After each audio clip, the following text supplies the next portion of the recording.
আমাদের যে সকল মা বোনদের এবং আমাদের পুরুষদের অসুস্থতার কারণে, সফরের কারণে রোজাগুলো কাজা হয়ে গেছে।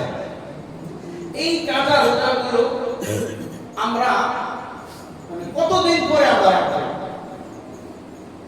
সাধারণ দৃষ্টিকোণ থেকে যদি আমরা দেখি তাহলে আমাদের এই রমজান থেকে আগামী রমজান পর্যন্ত সুযোগ আছে। তো ভাই, এই রমজান থেকে আগামী রমজান পর্যন্ত আপনি এই কাজা রোজাগুলো রাখার অপেক্ষায় থাকেন। বলে কেন? বলে আপনি যে কোনো মুহূর্তে আপনি অসুস্থ হয়ে যেতে পারেন। রাসূল কারীম সাল্লাল্লাহু আলাইহি ওয়াসাল্লাম হাদিস শরীফের মধ্যে ঘোষণা করেছেন, ইগতানিম খামসান ক্বাবলা খামসিন শাবাবাকা ক্বাবলা হারামিক ওয়া সিহাতাকা ক্বাবলা সাকমিক ওয়া গিনাকা ক্বাবলা ফাকরিক ওয়া ফারাগাকা ক্বাবলা শুগলিক ওয়া হায়াতাকা ক্বাবলা মাউতিক, আও কামা ক্বালা আলাইহি সাল্লাতু ওয়াসাল্লাম। আল্লাহ রাসূল সাল্লাল্লাহু আলাইহি ওয়াসাল্লাম তোমরা পাঁচটি জিনিসের পূর্বে তোমরা পাঁচটি জিনিসের কদর করো। তোমরা বার্ধক্যের পূর্বে তোমাদের যৌবনের কদর করো। তোমাদের অসুস্থতার পূর্বে সুস্থতার কদর করো। অবসর সময়ের পূর্বে তোমার মূল্যবান সময়ের কদর করো। অভাব অনটনের পূর্বেই তোমার ধন সম্পদের কদর করো। হায়াত নামের জিন্দেগি শেষ হওয়ার আগে আগে তোমার হায়াত নামের জিন্দেগির কদর করো। সুবহানাল্লাহ। তাহলে যে কোনো মুহূর্তে আমরা এক অবস্থা থেকে অন্য অবস্থায় উপনীত হতে পারি, এটাই স্বাভাবিক। তাহলে কিন্তু আমার কাজা রোজাগুলো দীর্ঘ 11 মাস রজব শাবানে গিয়ে রাখবো বলে এই যে ভাবে তার বাহানা করে আমি পিছনে চলে যাচ্ছি, তাহলে কিন্তু আর রাখা হবে না। তো যদি বলছেন অসুস্থতার পূর্বে সুস্থতার কদর করো, যে কোনো মুহূর্তে আপনি অসুস্থ হয়ে গেলেন, বাসার মধ্যে পড়ে গেলেন, হাসপাতালে বেডে ভর্তি হতে হলো, তখন কিন্তু এই রোজাগুলো কাজা রোজাগুলো রাখার সুযোগ নেই। এটা কিন্তু 6 রোজার কথা বলতে না, কাজা রোজাগুলো আলোচনা চলতেছে। এরপরে আল্লাহ রাসূল বলতেছেন, যেই কোন সময় তোমার মৃত্যুর পরোয়ানা তোমার কাছে চলে আসতে পারে, তুমি যদি মনে করো 6 মাস পরে রাখি, কুরবানির পরে রাখি, কিন্তু কুরবানি পর্যন্ত তুমি যে বেঁচে থাকবা, এই চুক্তি বলে এই কমিটমেন্ট হয়েছে, আজরাইলের সাথে কোনো চুক্তিপত্র হয়েছে?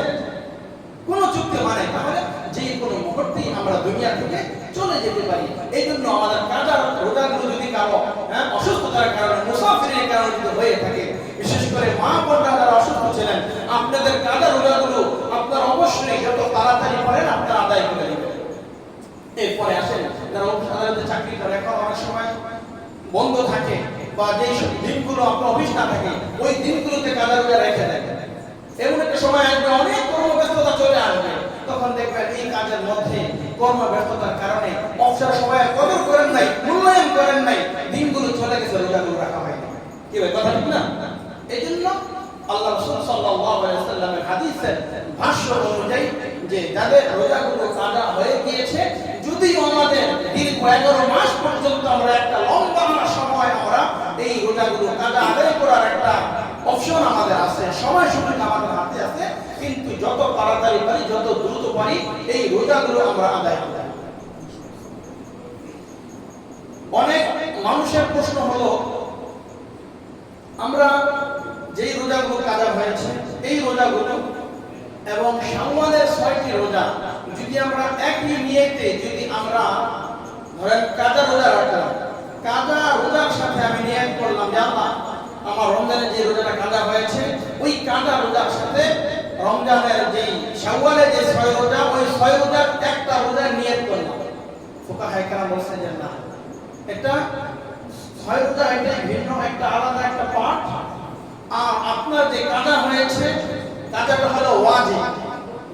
কাজা যেটা রমজানে রাখতে পারেন না, সেটা ছিল আপনার জন্য ওয়াজিব। এই ওয়াজিব আর এই শাওয়ালের 6 রোজা, এই দুটো এক নয়।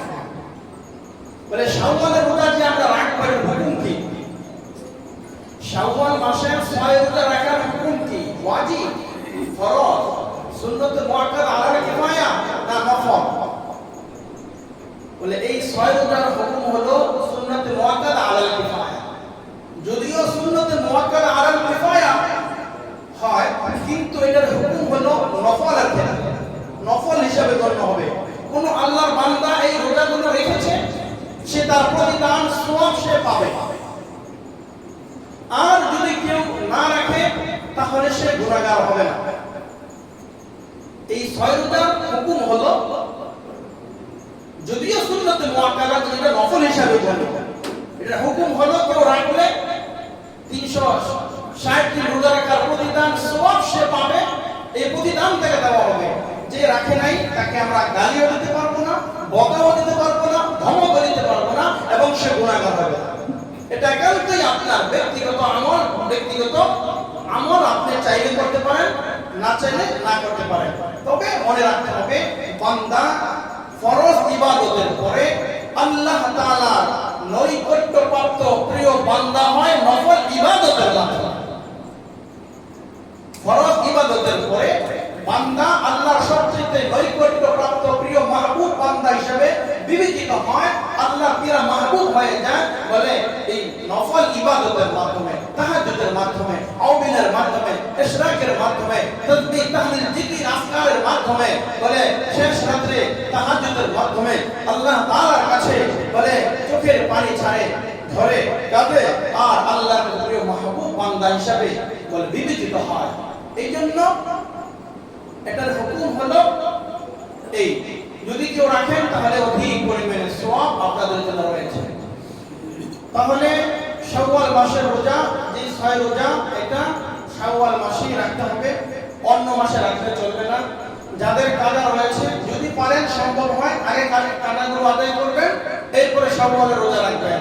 যদি মনে করেন যে না কাজা রাখতে কষ্ট হবে, তাহলে শাওয়াল মাসেই কাজাগুলো, শাওয়াল মাসেই 6টি রোজা রেখে শাওয়াল মাসের পরে এরপরে আপনারা কাজা রোজাগুলো আদায় করবেন।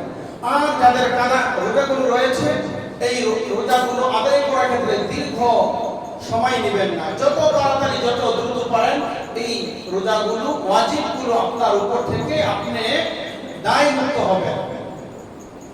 তো বলতেছিলাম, আমরা রাসূল সাল্লাল্লাহু আলাইহি ওয়াসাল্লাম এই কথা বলতেছেন যে তোমার উপর যে ওয়াজিব, যে কাজা রয়েছে, এগুলো যদি এই অবস্থায় যদি তোমার মৃত্যুবরণ হয়, তাহলে কিন্তু তুমি ওয়াজিবের এই গুনাহ নিয়ে তোমার মৃত্যুবরণ হলো। এজন্য এগুলো আদায়